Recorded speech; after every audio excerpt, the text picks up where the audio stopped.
In this unit, we'll discuss different aspects of Australian and New Zealand English. In World English's literature, these two varieties of English are often grouped together or they are discussed under the same entry. It is not because they are any less than the other varieties of English, but it's only because there are so many similarities between these two varieties of English in terms of their region development and also linguistic features that they are often considered the same, although there are differences between the two varieties as well, which we'll see very soon. The similarities that we find between these two varieties are because of several reasons. The most important being their geographical proximity. They are very close to each other. For example, the distance between Sydney and Auckland is very small. So because of this small distance between the two countries, we often see that there's a frequent migration and travel between them. So when you go to New Zealand, you often come across Australians, and when you come to Australia, you often come across New Zealanders.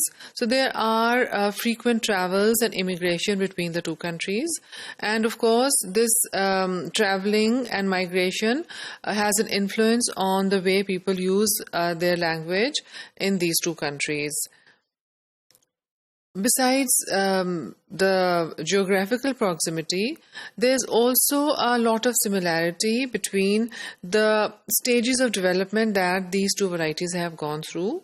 And this similarity is because of the fact that they were colonized around the same period.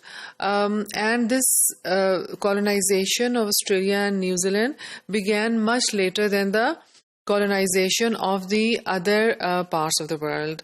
So because of these common history of colonization, the development of the language has gone through very similar stages. In terms of region and development, we see that they are both colonial varieties, as both Australia and New Zealand were British colonies.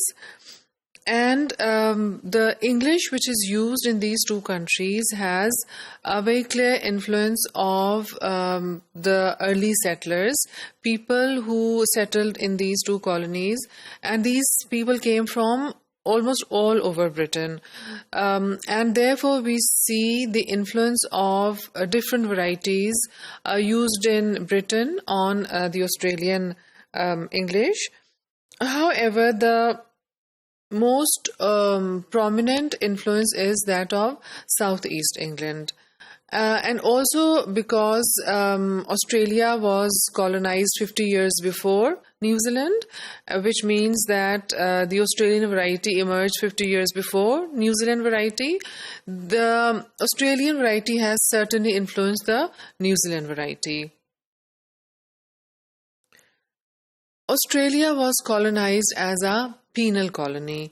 A penal colony is a colony which was used, especially in the past, for the relocation of convicted criminals. So when criminals were convicted, were given a sentence, they were found guilty and given punishment, they were relocated to these areas for several reasons. One, that the prisons were already overpopulated and this was some sort of punishment. So these prisoners were relocated to far-flung areas.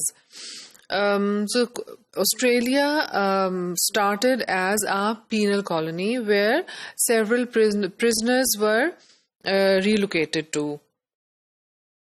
The other important feature of English, especially Australian English, is this powerful founder effect.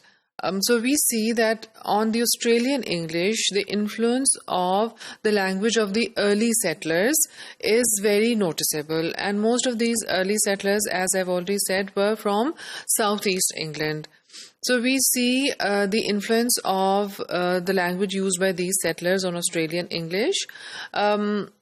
The founder effect is the effect on a dialect of the first generation of the users of that dialect. So later on, even if there's more migration and there are more people using that dialect, the effect of the earliest users of the dialect will be most noticeable on that dialect. So we see that on Australian English, the influence of the language of the earliest settlers is noticeable, and most of these settlers came from southeast England. So, one reason of the influence of Southeast England variety on Australian variety of English is because the earlier settlers came from majority of the settlers came from Southeast England, and this part, which also included London, the variety of English used in London was considered more prestigious. So people showed a preference, people in Australia also showed a preference for this variety, although among these early settlers were also people from Ireland. So there were quite a few or a large number of Irish settlers as well.